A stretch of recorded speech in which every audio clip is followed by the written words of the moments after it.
Aging with another Frank Turek video tweet was not on my bingo card this morning, but I saw this one this morning that he had posted last night and couldn't resist. So in this one, he's responding to comedian Ricky Gervais, who has made comments about the Bible being obsolete. And in the clip, what Turek is going to say is, no, it's not the Bible that's obsolete. Rather, the problem is with science. The Bible is better in some respects than science. We want to consider the 30 seconds, first 30 seconds of this clip, and then watch it, and then I'm going to debrief it on the other side. So I don't think Ricky Gervais is right about that. I think science continues to be overturned by newer theories, and those older books don't matter anymore, whereas the Bible is still relevant, even though it was written from 3,400 years ago through Jesus's time, just past Jesus's time. Turek is making here an analogy between the Bible and science. In the analogy, he is saying just as the Bible is a collection of, let's say, 66 books, so science is a collection of all the theories that have been part of science. Now, it's not clear whether he's saying all theories that were at one time accepted as true among an established scientific community, or whether he's just saying any old theory that was proposed in science is part of science as a quote unquote book of it. I think he means the former, because what he says here in this clip is that the scientific theories are books that become obsolete or no longer used. And so his comparison here is this, that the Bible still has all of its books and people still read all of its books. But in science, some of the books, that is, the theories of science, are abandoned over time and are no longer read. Think, for example, of a theory of phlogiston or the theory of ether or the Ptolemaic theory of the universe. Those are abandoned. Nobody reads them anymore, but people all read the 66 books of the Protestant Bible. And so that's a place where the Bible is superior to science. Now, what should we think of this as an analogy and an argument against Ricky Gervais? Well, we don't have Gervais's clip, so we can't engage directly with how successful Turek is at rebutting Gervais as such, but we can look at Turek's analogy. First thing I'm going to say is that it's just a false analogy. The problem, first of all, keep in mind this, that an analogy of its nature always breaks down at some point. It's not co-identical with it is not proposing two things that are co-identical with one another, that they share everything in terms of one another, but rather they are like at some points and unlike at other points. And that's the very nature of an analogy. So often, I'm going to say this as an aside, people object to analogies for the wrong reasons because they say, yeah, but this isn't like this in this one particular respect. And that's only a valid rebuttal if likeness is required at that point for the analogy to work, because obviously things are going to be unlike at various points. Well, in this case, what is the point that Turek is making? The point he's making is that the Bible is, in this sense, superior to science. Sorry, my dog is shifting here. The Bible is superior to science because the Bible's component books don't change over time, but science's component books, or at least the ones that are actively read, do change over time. And this, I think, just reveals a false understanding of science, which shows that at this point, Turek's analogy is in fact disanalogous between the two things. The key here is to recognize the role that falsification plays within scientific inquiry. Falsification is so important that some philosophers of science, most famously Karl Popper, have argued that scientific theories ought to be defined as scientific in virtue of their ability to be falsified. This has been called the falsification criterion. I don't necessarily hold to that. In fact, I don't hold to falsification as such as being necessary for something to be scientific, but it is pretty important.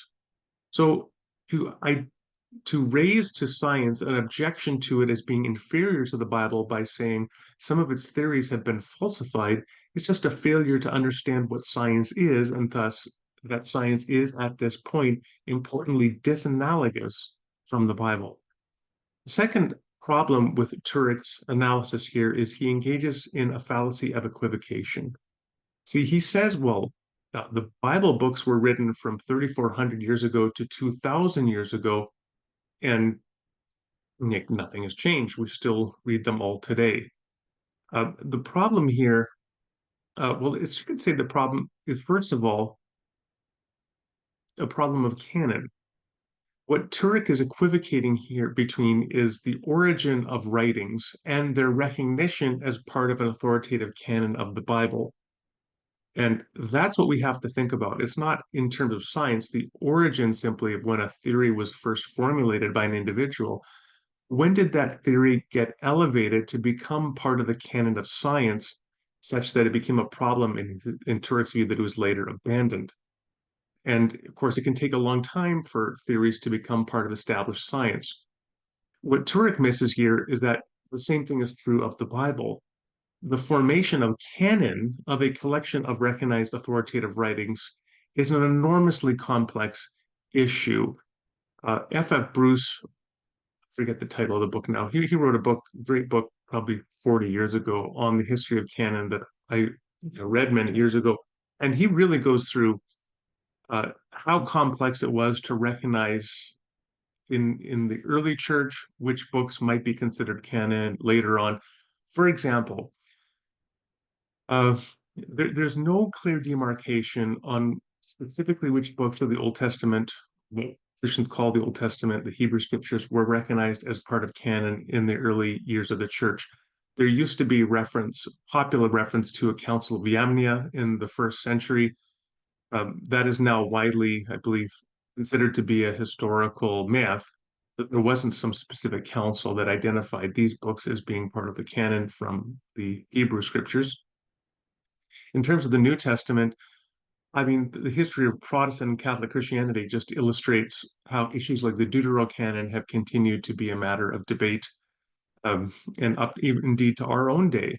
So the irony is, like Catholics and Protestants, Orthodox, Coptics, other churches all have slightly different canons of the Bible. They don't even agree on which books belong in the Bible.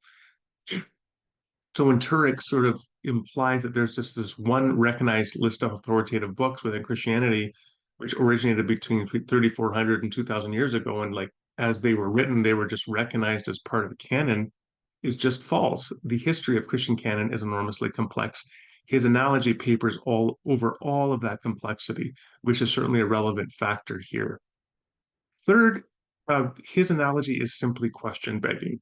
He assumes that because Protestant Bibles still have all 66 books that Protestants have recognized as canon back to the 16th century, except for Anglicans, right, who often have the Apocrypha or Deuterocanon within their Bibles. So that's another complication.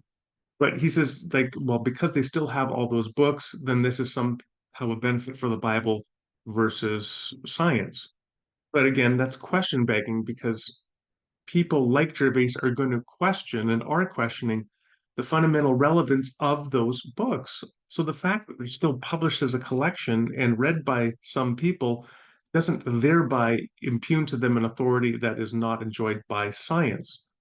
It's like saying, well, because there are still young Earth or flat earthers, people that believe the Earth is flat, that this is somehow still a recognized part of science. It isn't. And Gervais is going to question the same relevance when it comes to the Bible. Now, this is not to say, and this is where I'm going to conclude, this is not to say that Gervais has any particularly devastating or even insightful criticisms of Christianity. Ricky Gervais is a very funny comedian. And he has arguments against Christianity. Yes, they're they're new atheist styled arguments. They're not substantive intellectually. Having said that, Turek's response is just as bad. To compare science to the Bible falsely, and then to say that science fails in some way or is inferior to the Bible because it doesn't meet his false analogy, I think just perpetuates the problem. This is an example of a bad apologetic response to a bad critique of Christianity.